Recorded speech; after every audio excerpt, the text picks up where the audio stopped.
Lindsay again. It is August 9th, 2025, Saturday, and let me pick up where I left off. I had to go do something, but anyway, so what I was just talking about, what happened today, that's an example of community-based, organized synchronicity harassment, albeit subtle. It's letting you as a targeted person know that you're being monitored by people. That's what they're doing. They're doing it in ways to try to maybe distract you or confuse you or make you think, kind of fucking with your head, like, if that makes any sense. Because the things that have been happening in my life, transpiring in the past couple weeks, lead me back to thoughts about that Bobby White and that Linda White and that white security stuff that in Longview, and those things that I signed years ago when the man wanted me to go into business with him and all that shit, and in Houston and all my experience with the fucking levels 1, 2, and 3 security classes that I took and all that stuff that I went through because I was eager to get into the field of that kind of work, but not necessarily being a security guard officer, but more as the investigation aspect of that kind of thing, a private investigator, i.e. Okay, and that goes back to 2009. So none of this is new to me. The whole targeted individual stuff, gang stalking, like I said, I found out about the terminology starting in 2002, or whenever I got eliminated from my job at Rice University. I was like, what the fuck was all that about? What the fuck was that job about? Why were they doing that to me? And what's going on? And I spent hours and hours typing shit on my computer. I'll never forget this, because I was like, I didn't understand what that was all about. I didn't know what the word gaslighting meant. I didn't know what organized stalking meant. I didn't know any of this stuff. And this was in 2001 or 2, after I had that job at Rice University in Houston, and Ben had died, and I'd just come back from California, and all of a sudden, Kenny's friend Ann Swain, who worked in the Cohen house, says, Lindsay, why don't I can help you get a job at Rice University. So I get fucking hired by Roberta Henderson and whoever at Rice University. And I'm there for almost 2 years at the public affairs department at Rice University in Houston. And god damn it, I was treated horribly there. And of course, at that time, I believe I still had the Sacred Heart tattoo on my right shoulder. It was still a Sacred Heart tattoo. So I got fucked, and I was always hiding it anyway. But these people fucked with me so much. They hated me there. It was horrible. I was like, God damn, they treated me like I was so stupid because I didn't have a fucking PhD in whatever they had, but they were real fucking mean to me, and they made sure that I felt stupid, most of these people. Roberta was okay with me, though, the black lady she was decent enough with me, but I was very intimidated by her, but she was not mean to me, really. She's kind of a bitch, but how some black women are just very outspoken. That's just their nature, because they kind of fucking have to be in a way, and I understand that and respect that. But she was the one who was my supervisor, okay? And at first I did, but I got along with her okay, but I never really, and they would make fun. I remember some people in that department were like, "What? Well, you don't have to listen to her. She can't tell you what to do." I was like, I never even complained about her, but they were like, there's a girl named Lindsay Dold in that department, and her other friend who was like a mulatto lady, and they would talk about me and laugh about me and just gossip. They were fucking mean to me. I remember all the staff at that place most of them were just so mean to me. Just would go out of their way to fucking gaslight me, and I was like, what the fuck? And that's where I met the Colombian guy. One day on the steps of the library, just randomly, we met each other, and then we started dating, and that relationship was on and off for several years. A fucking Colombian guy but I met him at Rice University. And anyway, when that position was eliminated, and I was like, what am I going to do now? I can't believe they just what did I do? I didn't understand why I got fired. I didn't do anything wrong. It was like, and I was so confused and overwhelmed and anxious. I didn't know what I was going to do. And so I started, and I was living at Driscoll in Montrose in this duplex, and my landlord was this Iranian man, and I had a parrot. I had a big cockatoo parrot named Matthias, And I remember very well living there, and then that's when the fucking Hurricane Katrina happened, and that's when Alan was still, in Kurt telling me, you better get out, it's gonna flood, you better hurry up and get to dry lands and head west, because that Hurricane Rita, or was it Katrina, whatever the fuck, that devastated the whole goddamn New Orleans, the fucking levees and shit. He was like, you better get out of there and hurry up, and that's when I drove off. I put everything in my fucking car, packed a bag, and got stranded on the goddamn heading west on I-10 to go meet. He was trying to tell me to go to San Antonio or go to Kerrville. And then I got stuck, stranded. I ran out of gas, and Alan showed up with gasoline for my car. And then I was able to go to San Antonio. But my Uncle Alan, or my father, was the one who showed up to give me gas for my fucking car. But he's the one who told me to leave in the first place. I was like, Alan, I think it's going to be okay if I stay here. I'm okay. I don't think it's going to flood as bad as you think. And that was in like that, I guess that's what I said. It was either Hurricane Katrina or Rita. I don't remember which fucking one it was, but that's when I also had completed that fucking portrait of Abraham Lincoln. I had been working on that thing for like about a month. Very meticulous painting that I did of this portrait of Abraham Lincoln.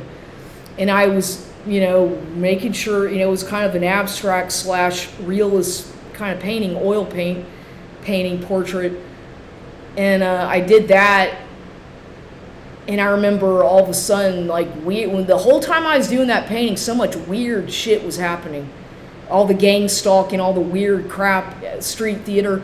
And that's when I figured out all the terminology, because at that point I was on unemployment. I was getting some unemployment from Rice University, and I had time to fucking paint and go to the park and Memorial Park and all that shit. And I was going to whatever gym at the time. I guess it was 24-hour fitness, as well as the park, to run, jog, and all that shit stuff, whatever.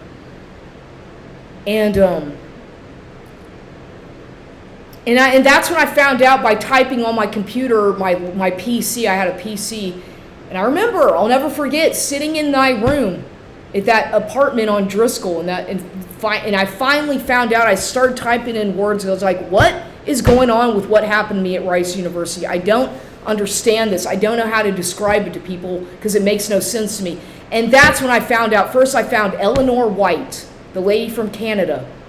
Her name was Eleanor White, some whistleblower from Canada who talked about gang stalking. And so I found her website and listened to her, found her on something else and started reading about her, listening to her.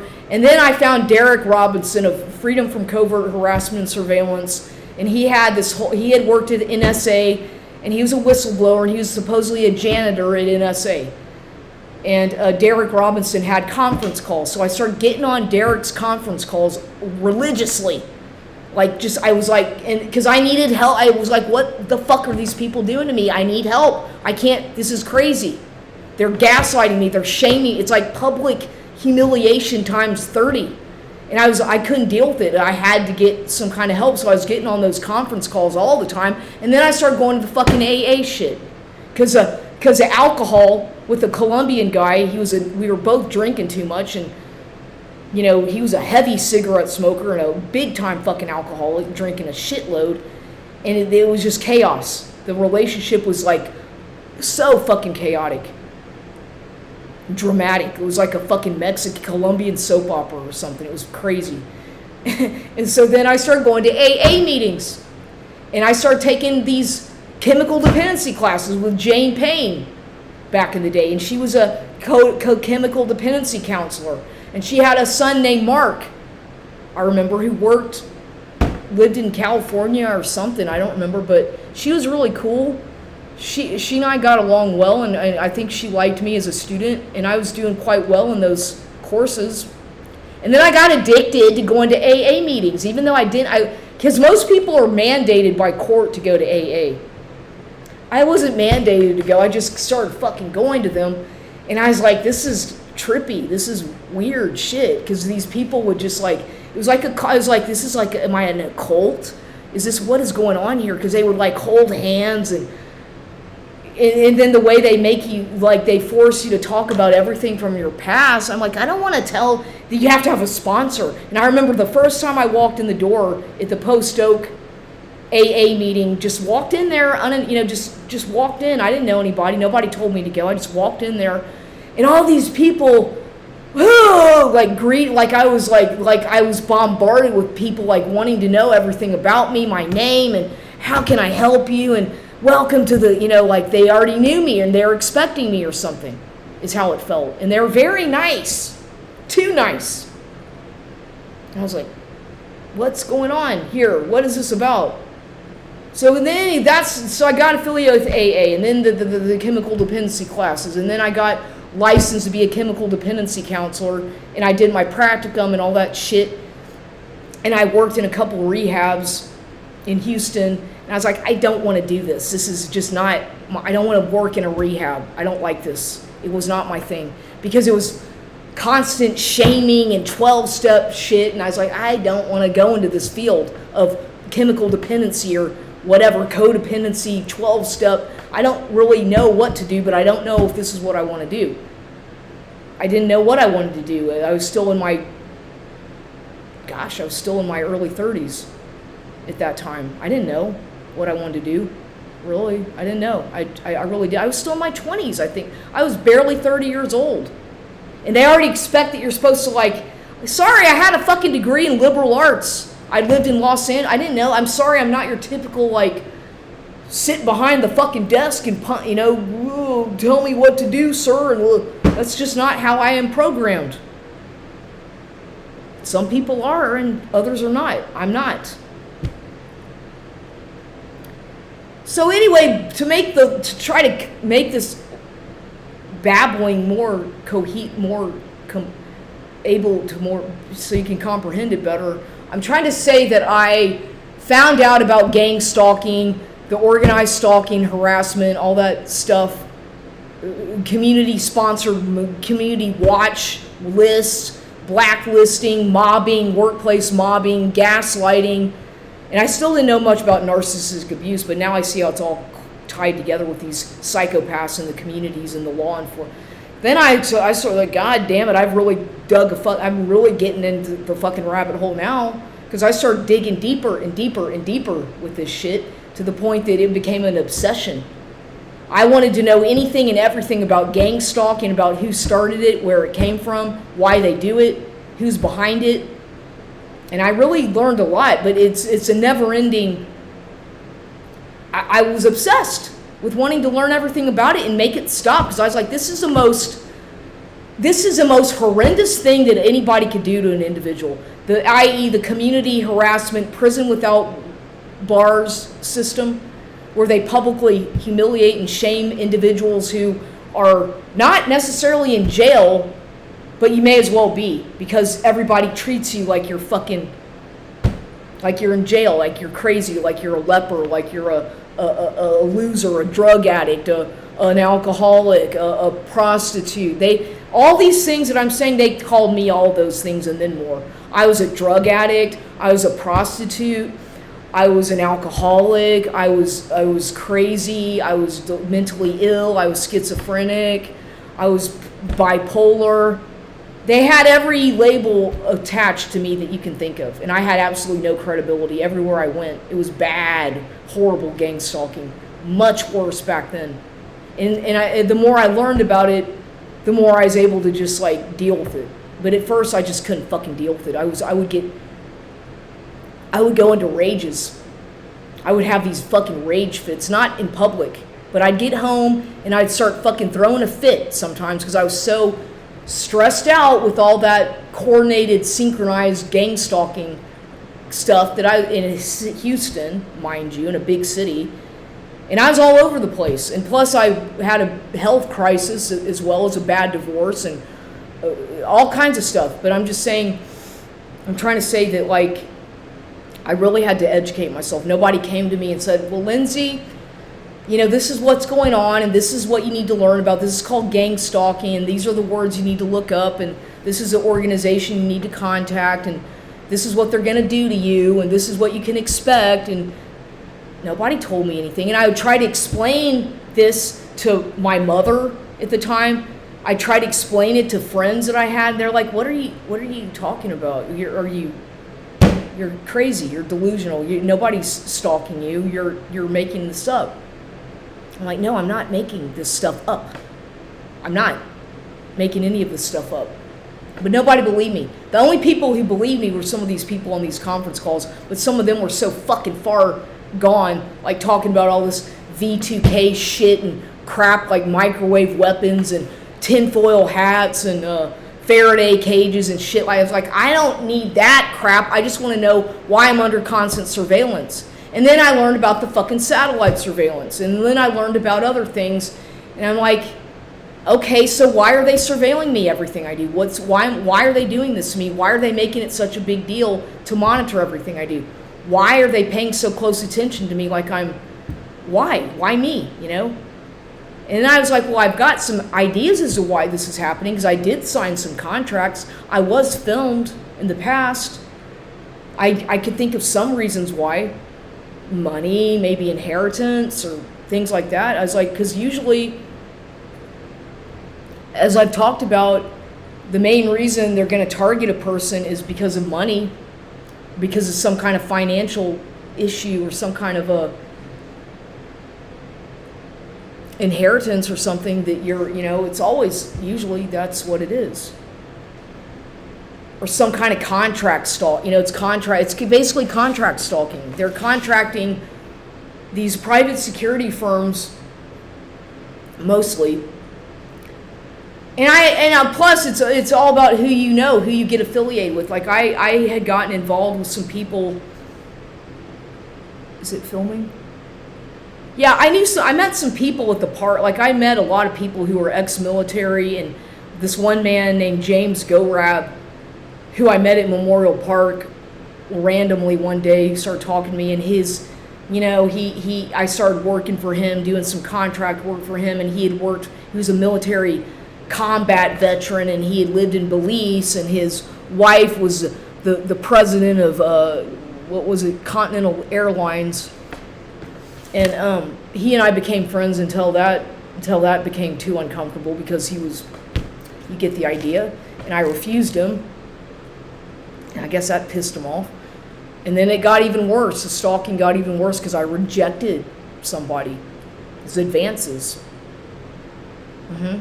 So and he's a powerful person. He was a man with influence, and he was a married man. And so I remember, and it's like, so that is part, there's certain, when you look back in your past and certain people who you know or met, all they have to do is make a fucking phone call to somebody and say that this because they have a lot of connections sometimes. So it's just like it's a hydra that's got so many tentacles all over the place, because you never know who. There's so many people involved once you're on the targeted individual list. If you're a legit target with this shit, there's like so many fucking people involved that it becomes a monotonous maze of trying to figure it out. You may as well just realize that you're never gonna get to the bottom of exactly. You'll know the basics, right? Why basically why, but as far as like all the people that get involved with it, and all the false rumors and all the smear campaigns and all the shit. Because I when I look at my history of all the places I've worked, of all the people I've been involved with, and all the stuff, the police department, trying to get a job with the Houston Police Department, going through their entire fucking application process where they interrogated me, and, hey, we want you to come back, we're interested in you, and they did my fingerprints and all this shit at Houston Police Department. I'm just saying, I see why I'm being targeted. I know that I'm being targeted, and I have reason to know. I mean, it's obvious. But I don't think that they need to continue this shit at my age. Still doing this kind of shit to me, it is what I've, it's like it has to come to an end at some point. Because their dumb little tactics don't work on me anymore. I react in a way of making videos about it. When these people fuck with me and send their little fucking agents to try to handle me or keep a lid, I talk about it because I have my voice. I have the ability to talk about these things Whereas most people are going to be a coward and not talk about this when it's happening to them, if something to this extent is going on in their lives, which I don't know how many people out there it happens to, if maybe they're just fucking oblivious to it or they don't say anything about it, but it is a real program of harassment. It does exist. And for people to say that it does not exist, and if you have any friends or family who deny that this exists and call you delusional and crazy, then you probably need to find a new support group or a new set of something, because they're never going to give you the credibility that you're looking for. You're never going to get any kind of validation from anybody because they're always in denial. The police know all about it. The government, obviously, of the people doing it, of course they know what the fuck they're doing. They know exactly what they're doing. The neighbors doing it, the community, they know what they're doing to you to drive you crazy, to try to drive you. The motive is to try to drive you to suicide. The main thing is to try to drive the target to suicide so that it looks like some kind of an accident, so that then they can discredit you even more, and then they can have your fucking funeral or whatever, and then throw you out to the fucking woods in some pauper's grave in wherever, or cut you up in pieces and sell your organs. Or you get killed in some bizarre car accident, right, that doesn't make any fucking sense. Like, they stage shit to try to cause you to get in an accident. Or weird stuff, like today, an example of what they're doing to me. It's very orchestrated. You'll see whenever they know your patterns, whenever they know where you're going, the routes that you take, and they put the people there to make sure to fuck with you. They'll make sure that they put a bunch of big trucks to go really fast, way above the speed limit, to intimidate you, or people driving really fast, giving you dirty looks, cut you off, trying to cut you off without signaling. They tamper with your vehicle. They'll flatten your tire. They do all kinds of horrible stuff to people. They today, when I was driving back from the gym in the afternoon, there were not a lot of people it was very, it's very sunny outside. It's not overcast. The sky is clear, but it's fucking 900 something degrees outside. So they made sure that on US whatever, as I'm going down 151 heading east, I'm behind. At one point over, there's this truck, a trailer thing, not an 18-wheeler, but a trailer with all like big fucking loaded to the fucking, with all these goddamn branches, like a cut up fucking tree and branches, leaves and branches. And he's in the far right lane. There's only 2 lanes, right, on that segment of 151 going east. And this is, a little ways past Potranco and all that, like 410. The dude, the Mets, whatever, I suspect they're Hispanics. Because I was like, usually, whatever, I could have been wrong, but I did notice as I passed by, finally was able to, because they were making sure to make sure that you can't pass them up. Like, they were playing fucking turkey or whatever in the road to make sure, they're trying to make sure that I was not able to go past them. But I was stuck behind them, and all these fucking branches, big fucking branches of fucking shit twigs flying out the fucking back, hitting my fucking windshield. And all over the street, like big, not just little leaves and little big fucking chunks of shit flying all over the goddamn place. Because his tarp was all fucked up and it was not covering anything. And these goddamn branches were just going all over the goddamn place. I was like, duh, what the fuck, dude? Do you realize how dangerous that is? Basically, it was a cut up tree. Okay, a tree that had been dismantled in the dude's fucking goddamn fucking trailer, and it's flying all over the goddamn place. I'm not the only person on the road. That could easily hit somebody else, go through somebody's goddamn fucking front windshield, and fucking slice their fucking forehead off, or something else. Or there's all kinds of things. It can break your windshield, depending on how fast the goddamn thing is going. Because these were not just, they were big chunks as well of big, thick branches. And that could, or just landing on your car, it can cause an accident, okay? It can cause you could get distracted, and it can cause a goddamn accident easily for somebody. And it's very annoying when people do this shit, because they do it, and it's like they do it intentionally. As I drove by this motherfucker, he was smiling. He looked at me with this fucking clown-ass fucking grin. I'm thinking, what a fucking demon you are, you fucking asshole. I'm thinking, cover up that fucking truck. It's just like the inconsiderate people all over the roads in this city, everywhere. They're just fucking rude. They're inconsiderate. They have no respect for the speed limit. They have no respect for other drivers. It's all over. San Antonio's got to be they're the worst fucking drivers of any place I have ever been in my life. Ever. I don't even want to fucking drive. I drive so fucking much as it is. I fucking hate it now, driving that fucking car. I feel very unsafe, and I feel everybody drives a fucking truck. I don't have a truck. Sometimes I wish I did, though, but I can't. The gas is too goddamn much, but my God, these people are horrible. They're fucking horrible, and they do it on purpose to try to fuck with you. And you see any fucking police? There's no fucking police around, though. I noticed the other day when I went to that gym a couple days ago, on my way back, there was it said Corporate Linens, a truck with the logo Corporate Linens drove by. It's like all this shit is staged sometimes, I think. Because out that direction, you've got the Modelo beer plant or company. There's all these things that are just like, so much of this fucking gang stalking shit, it's all fucking corporate, fucking government, fucking vigilante, contract gang stalking. Yeah. And yes, like I said, the agenda is to kill you.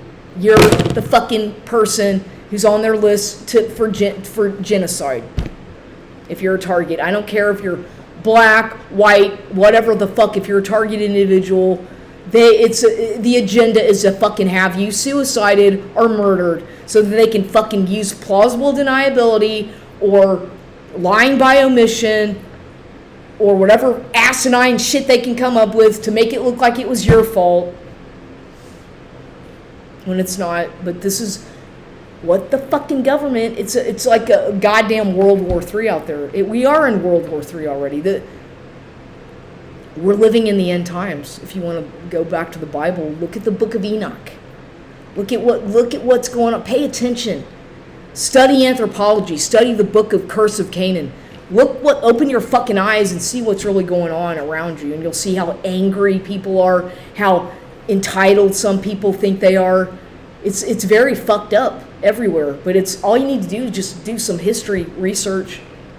Research the Khazarian Mafia if you want to know about money laundering and corporate espionage and fake 9/11. Look at the wonderful Khazarian Mafia for starts. I would suggest you start right there with the Khazarian Mafia in the book of Enoch. Start with the book of Enoch, or start with the fucking Bible, chapter 1. The book of Genesis, I don't know, Acts.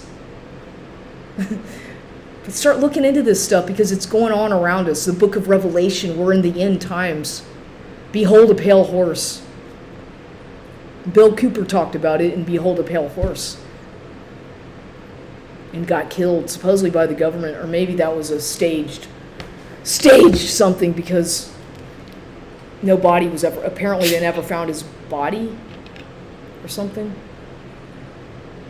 So you have to ask, you have to wonder about some of these things. Because it's very common for people when they have a lot of money and there's money laundering and white collar crimes and all that shit that they'll fake their own death. Just like Bob Sussman. That man, yeah, I'm letting the fucking cat out of the bag. No wonder they hate me so much because Bob Sussman i.e. Robert J. Sussman, Mr. Criminal Defense Attorney from Houston, with that Battlestein department store that his family owned, and I think it was his mother. Somebody in his family committed suicide when he was a child. I think it was his mother or father. I don't know which one. I think it was his mother. Yeah, I don't know. But nonetheless, you see, these people know the shell companies, the front companies, the organized crime, the white-collar crime, the counterfeit money, the money, all that shit. There's so many front companies, shell companies, shelf companies out there that do this stuff. They're all over the place. And these people, what happens is they get a lot of money, sometimes, from something, usually illegally, shitloads of money from something illegal, probably porno industry, pedophile, drug money from Israel, because Israel's a big mecca for drug trade, right? The tiniest state in the world is also the biggest area where they do drug trafficking, human trafficking, drug trafficking, right there in Israel. So Bob, and I'm talking about this because I know that's another reason why that man, when he got involved with my life and my mother, it's like, well, okay, what the fuck, who is this? What does he want? What is he doing? Because he certainly seemed to think that he was my handler and control my fucking money and my life. But I could see all the little things going on. A Jewish criminal defense attorney with a big fucking Jewish, big rich Jewish man from a Jewish family in Houston with a lot of influence that Kenny happens to get involved with, and she marries him. Usually a woman doesn't get married to a man at that age, and usually if he has his own family or he had a son. Oh, okay, so Bob is Carter's father? Maybe that's why Carter is my half-brother, because Bob is his father? Is that why you married him? Because they look alike? I wonder, is Bob Sussman Carter Baldwin's biological father? Kenny? And that's why you don't want me to have my fucking inheritance? Who's my father? Is it Alan? Is it Ben? Don't you think it's time to fucking tell me so I don't have to live in a fucking prison anymore, Kenny? No, don't expect the truth from these people. They'll just fucking gaslight you and punish you even more. But so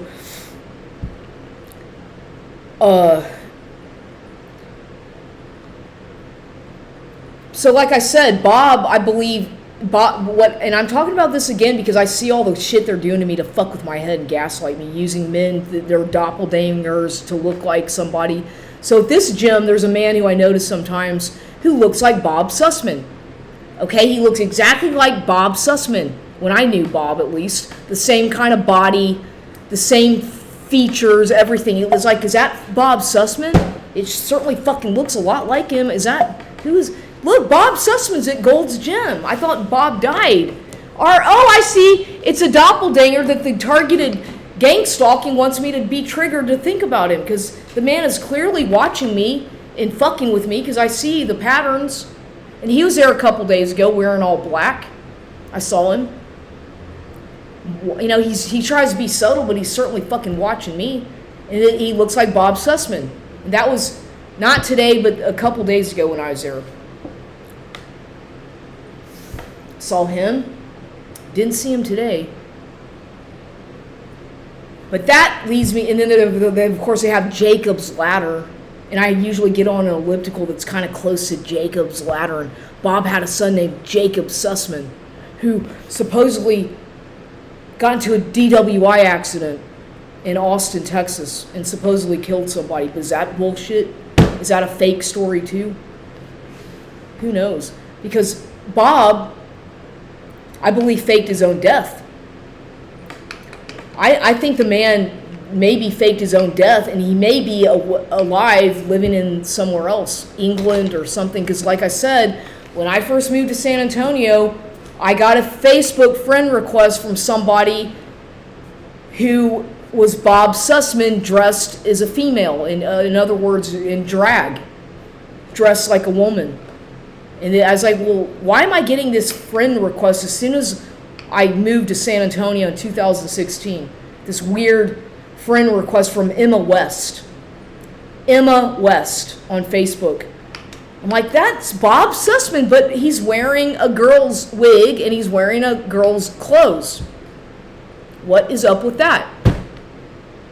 So I accepted the friend request, thinking, well, I didn't know that Bob was I knew that he was like a thespian at some point in college. Apparently he was an actor or was all into that stuff, but I didn't know that he was a cross-dresser.